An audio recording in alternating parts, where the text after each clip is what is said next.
Today's noisy digital-first world is a challenging one for business owners. How do you get more people to know you, trust you, and to respect your brand? How do you stay front of mind with your target audience as well as talked about in a positive way in the marketplace? The answer is public relations, but not as you know it. Get ready to unlock the potential of your business through the power of PR, content, and digital communications. Get ready to become your own PR machine.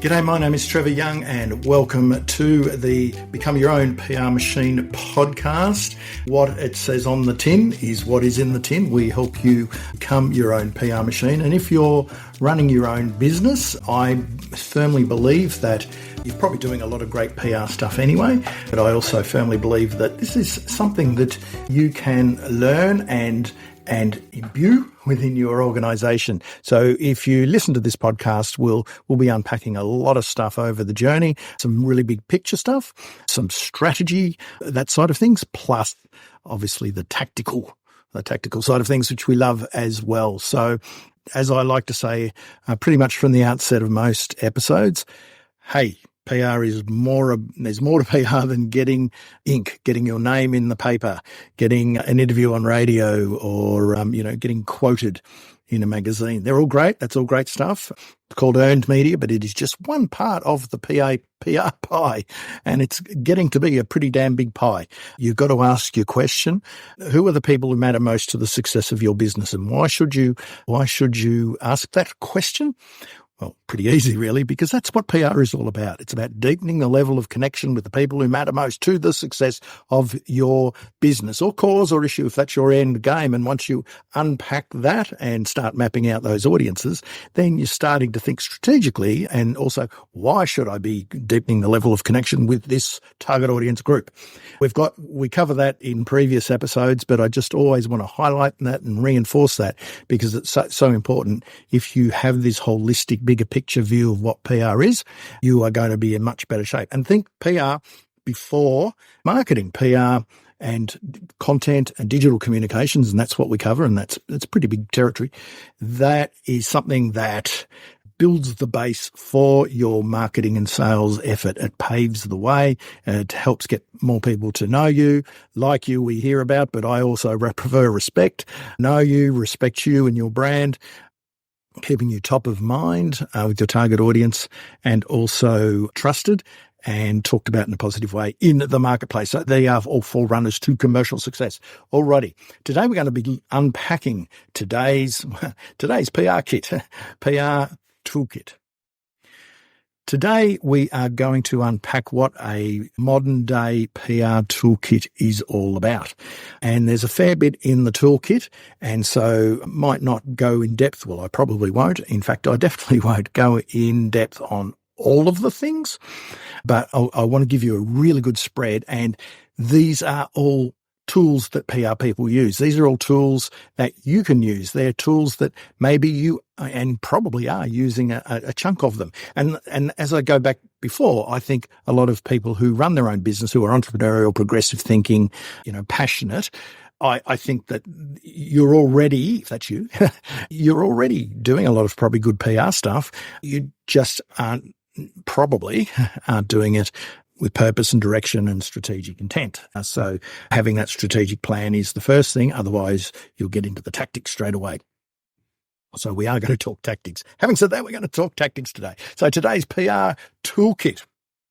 So I'm going to break it down because a lot of what PR is, as again, it's all about deepening the level of connection and credibility and trust with the people who matter most to the success of your business. And once you map out those people, let's say the clients, or potential clients, potential customers, there might be, you might be launching in a new area. So it might be more of a geographic audience that you might want to spend more time on and over-index on communicating with. But communications is the big thing. And also, who are the people that influence those audiences as well? How are you going to communicate with them? So if we look at communications, let's break it down into there's owned media, there's earned media, there's social media. And I put paid media in there as well because there is a grey area where PR people do a little bit of paid, but often that is the marketing domain, and that's where in marketing they want to push people through the funnel and get them closer to a sale and get that sale happening. But, there's a lot more to marketing, as we know, about, crafting the offers and what's the messaging that goes on behind those offers and the copywriting, etc. Whereas a lot of the content is actually more through a PR lens. A lot of people say, oh, we're doing, we're marketers or we're doing content, but it's actually PR content, because if it's designed to build credibility, thought leadership, carve out your reputation, position your brand, all of that is a PR remit. Okay, so let's start with owned media, because I really believe we should build a base from owned media and social media. And then I've talked previously about my marketing communications pyramid. And then we go earned media, and then partner media, and then paid media, and then direct communications. But let's talk owned media today to start off with. And what are we talking about? So I'm just going to blurb through all of these things, and I am by no means saying that you must do all of it. You must do all of it, because that will drive you crazy. In fact, you won't have any time to run your business if you try and do everything. But it's good to see the big picture, see the landscape, understand what's going on in the world, and then be able to cherry pick what you think is right for you and your business. Alrighty. So we're going to be looking at in owned media. Look, I always think that if you've got a website, and most businesses have, I hope it's doing the professional you justice, but it'll have a blog or a content hub attached. If you're not going to, there's so many times I look at people's blogs and I think, oh, these guys are really understand, they really look like they get it and stuff. And then you check them out on their website and their blog hasn't been updated for 2 years. And that sends a message. So unless you're going to update your blog, don't have a blog. But I look at a blog today more so. Now, people can do blog as I want to be our main content is going to be writing. We're going to do a newsletter, but if I'm doing a newsletter, I'll make them blog posts and also distribute them via a newsletter. And that's when your main modality is writing. For a lot of others, though, they might be doing a podcast such as this, or they might be doing some videos for YouTube, etc. And they can put all of that content as well on their blog. So think of your blog as a content hub. Now, if it's your main channel, your destination, in air quotes, show, as it were, the place where you want to, I always believe that businesses should have one main owned media channel to start with, at least. If that's going to be your main channel, then, and you're going to be, it's going to be blog articles, absolutely, you might look at it in a different way. But for most of you, I'm going to say, look at it as a content hub, and you can put all your content up there. You can put your thought leadership content up there, your utility-based content up there. You can put your more company news and more branded content, i.e. products and services, etc. Any releases, new product releases, new people joining your company, your firm, new partnerships, etc. That can go on your blog.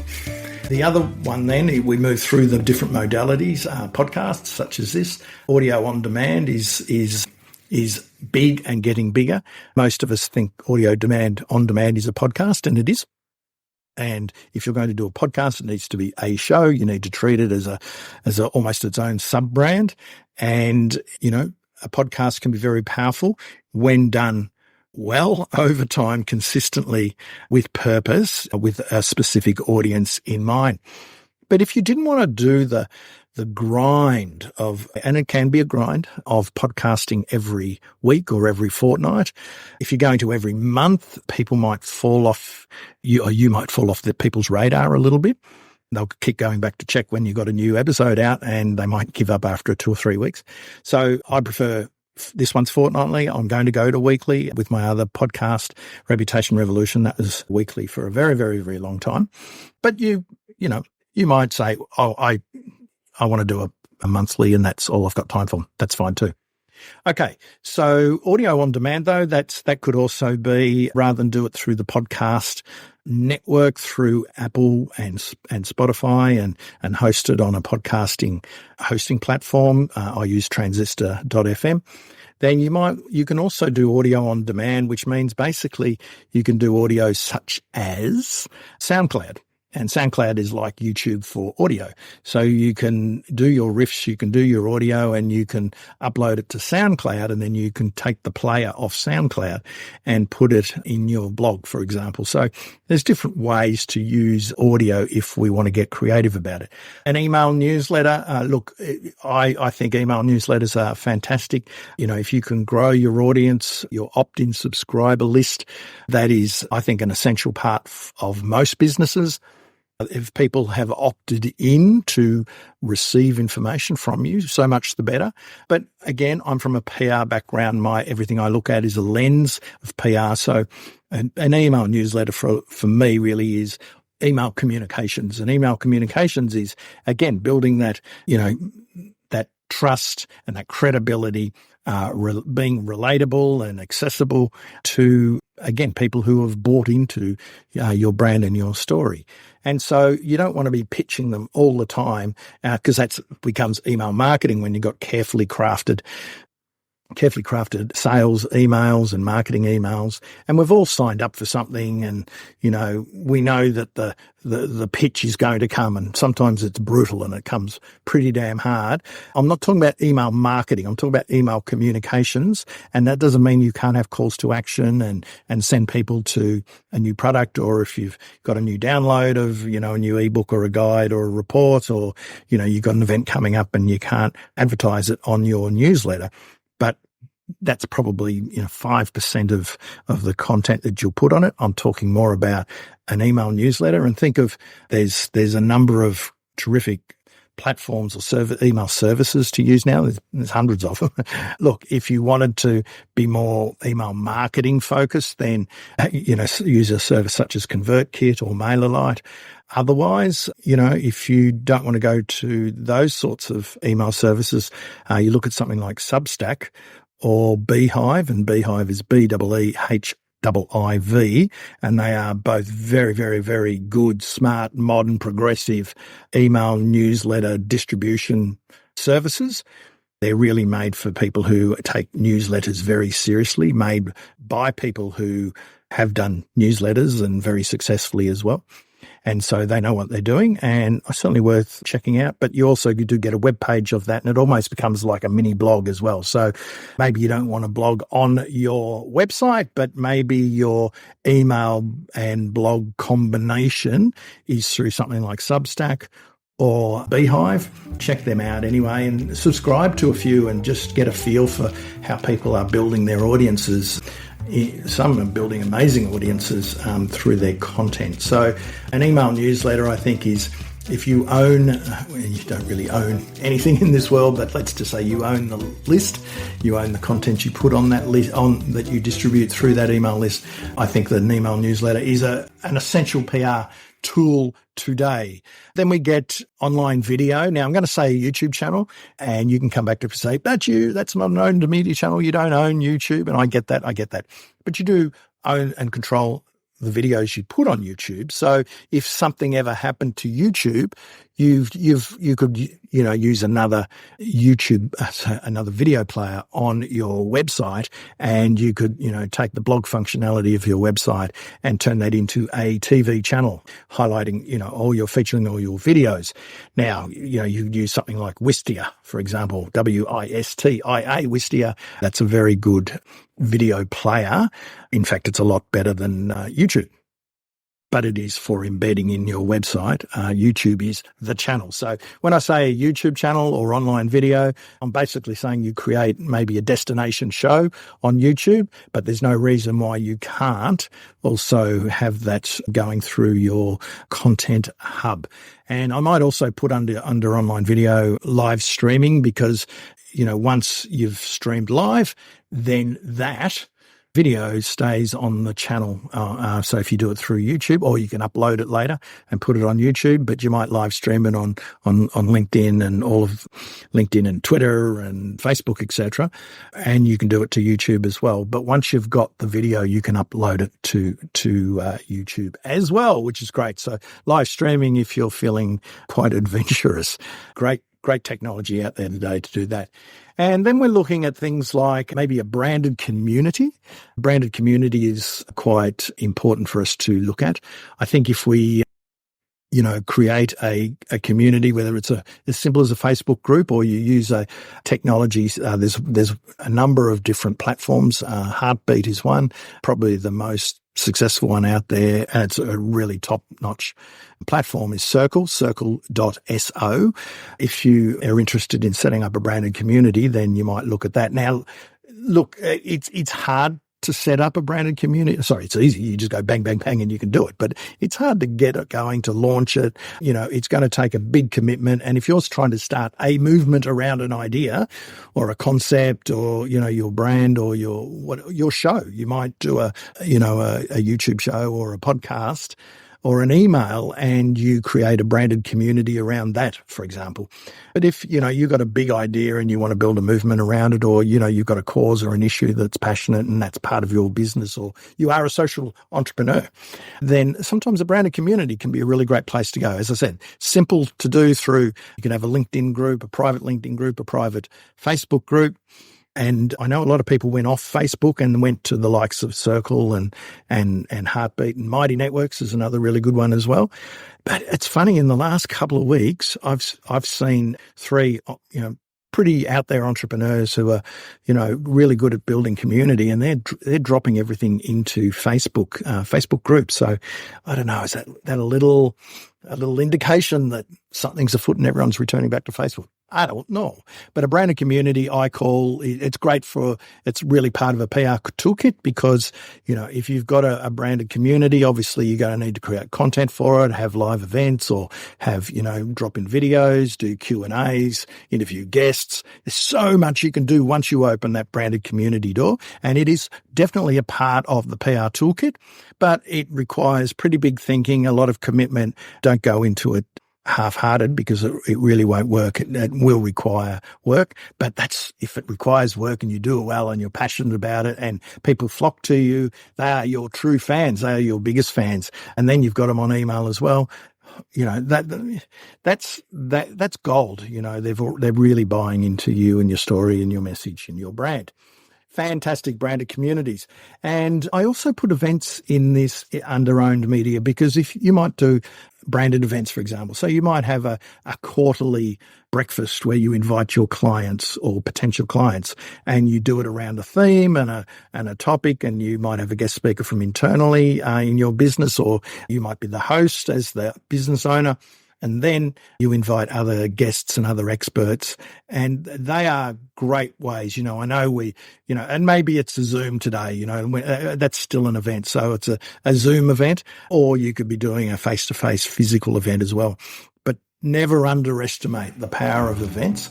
Again, communities and events and things like this, they're hard. They're hard to do, and they're hard to, get people there and to, give them great value so they rave about you, etc., which means your competitors probably aren't doing it. So the harder it is, the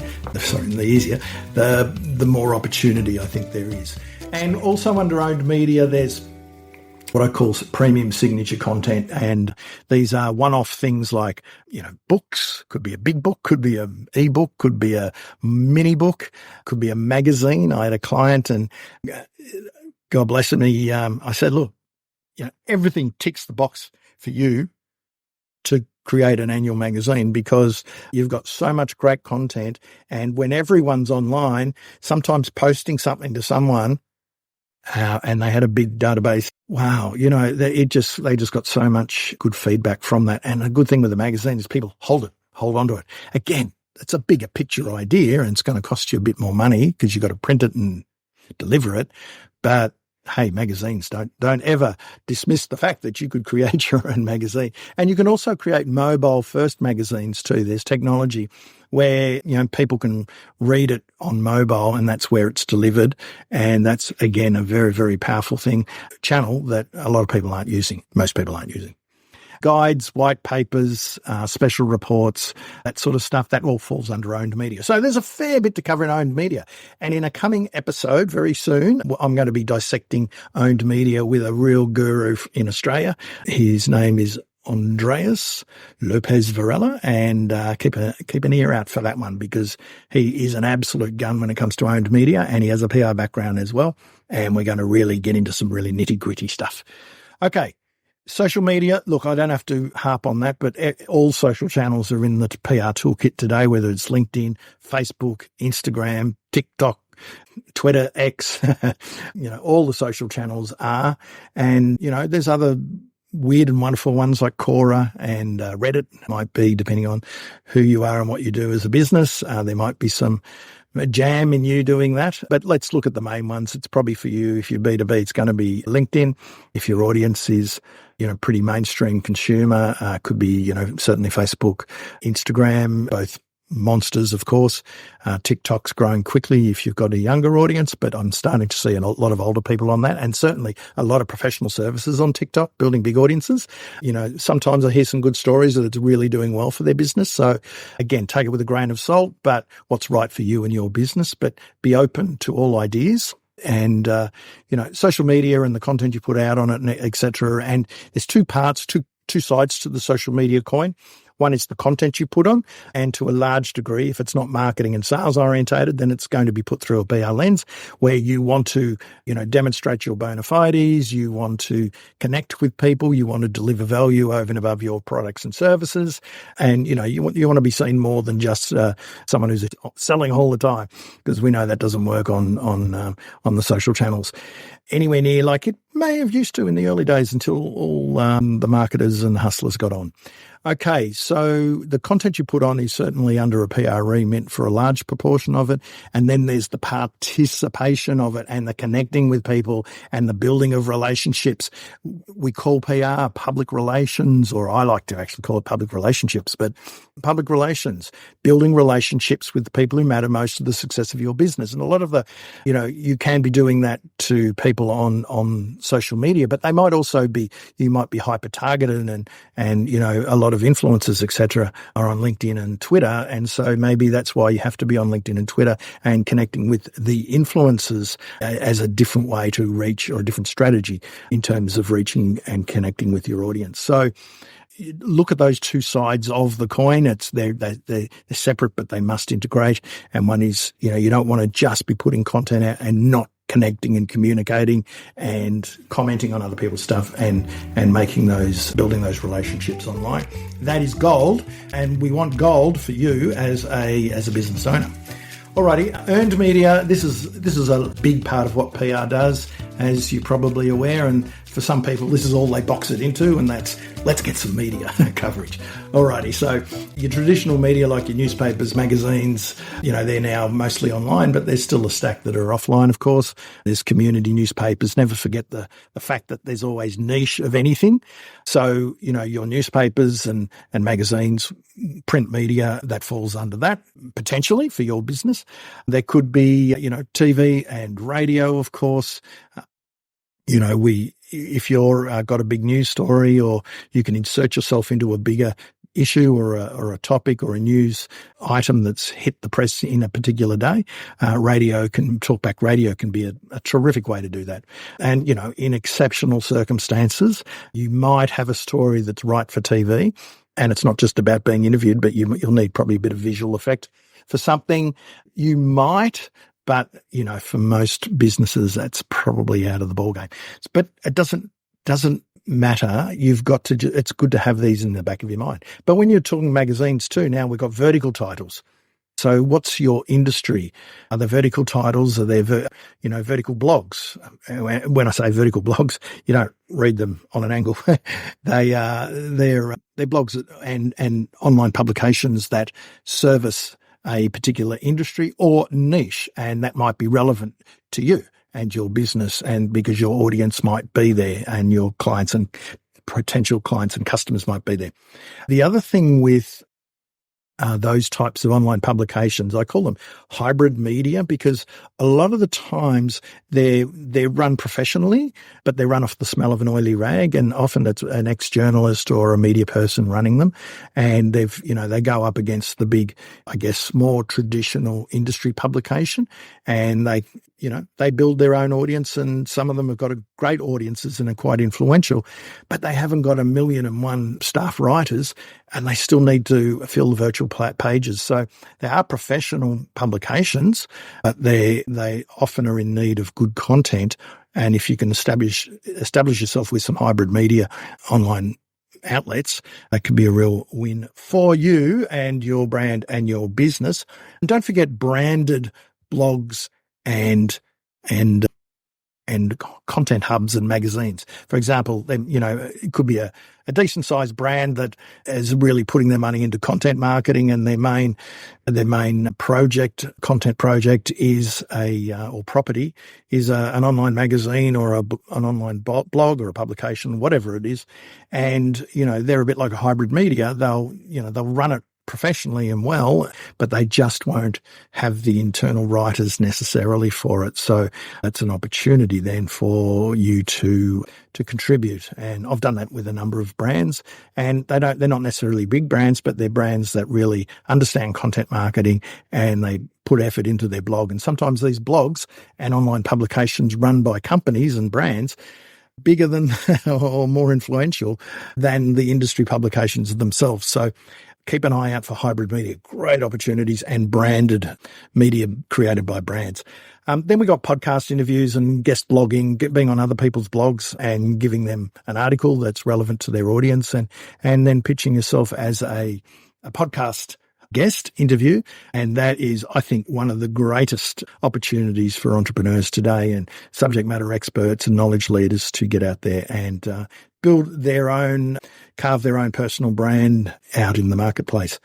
And I'll add in there public speaking, because public speaking is earned media. The stage is the media, and you've earned the right to be there, to get up and talk. Now, whether it's a simple panel, you're doing a quick riff at a community meetup, or you're keynoting at an industry event, or you've been invited to speak or present at an online summit, for example. They've been very popular in the last few years. Great opportunities, being on someone's webinar, or, whether it's online or offline, public speaking is a terrific way, again, for business owners, entrepreneurs, knowledge leaders, subject matter experts to get out there and to start building an audience for their ideas and their thoughts and their wisdom and their expertise. And finally, we've got paid media. And I said at the start that this is a bit of a grey area, and it's a bit of a grey area as well, because I'm going to put a PR lens on it. And the times when I see people using paid media through when they're using social advertising, for example, to amplify their podcast, to amplify their content, their blog content, to promote their newsletter, to get more people to sign up. So I think that anything that amplifies and promotes your organic content or your show or whatever it is that you're creating, then that's there's a bit of a symbiotic relationship there with PR. It doesn't mean marketing people can't get in and spend that money on, but I'm just trying to, find the ways where, PR people, I know a lot of PR people today using paid media for ads on social media, but they do it even broader than amplification. I think that that's starting to go into the marketing realm. And I prefer to say, look, you've got a podcast or a newsletter. And if you want to get that content out there and get some eyeballs on it, then maybe some social advertising is the way to go. The other thing is event sponsorship. Now, I know a lot of PR people are probably more involved in, rather than the big sort of events, the more niche, the industry events, and maybe, taking a small sponsorship at a small event and that sort of stuff.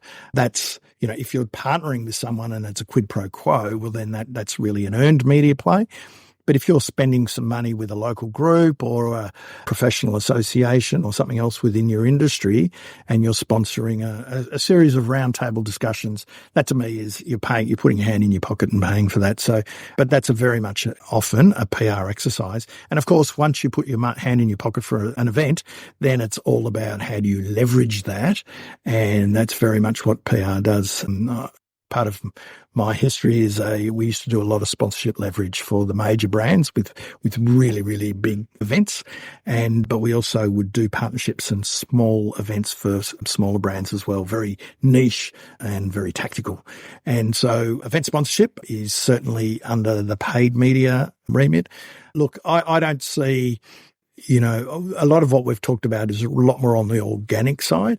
But, you might say, look, I want to do a podcast sponsorship, and that might be is that to promote your podcast or your newsletter? It might be to promote your business. And doing advertorials as a PR person in the past, if there was a trade magazine or an industry vertical publication, and we had a really good story to tell and we couldn't get it up organically or in an earned media sense, then if we really had to do it, then sometimes we'd pay, and it would be like an editorial. They'd just say advertorial on the top, and that was to get that article up. But, that's very rare today. But again, it's within the PR toolkit, and you've got to be aware of all of these things, because sometimes this is where the opportunity is. You go to what other people aren't doing, what your competitors aren't doing.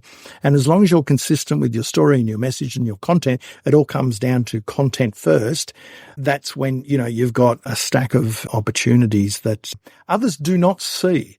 But you can't do everything. And it's a matter of understanding what you can do and then work out what are your goals, what are your priorities, and what's your strategic roadmap look like. And sometimes these will be tactical opportunities, but a lot of the stuff, particularly the owned media, if you're going to make a decision down that's a bit more for the long haul. Social media as well. Earned media can be a bit more hit and run. But if you want to do it properly and strategically and sustainably over a period of time, then you need to think about that. And paid media in this aspect, to me, is a little bit more of a support mechanism to these other content-driven vehicles. So I hope that gives you a bit of an understanding of some of the stuff that you can do as when you put your PR hat on.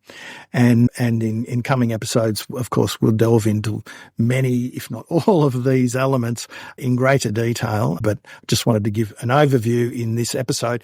Hey, thank you for joining us here on the Become Your Own PR Machine podcast. If you want to join our newsletter, go to becomeyourownprmachine.com. and you'll go to be able to subscribe there. So I look forward to continuing this conversation with you. Hit me up on LinkedIn. If we aren't connected there, I'm easy to find on LinkedIn. And if you're on Twitter, I'm at Trevor Young. So until the next episode, cheers.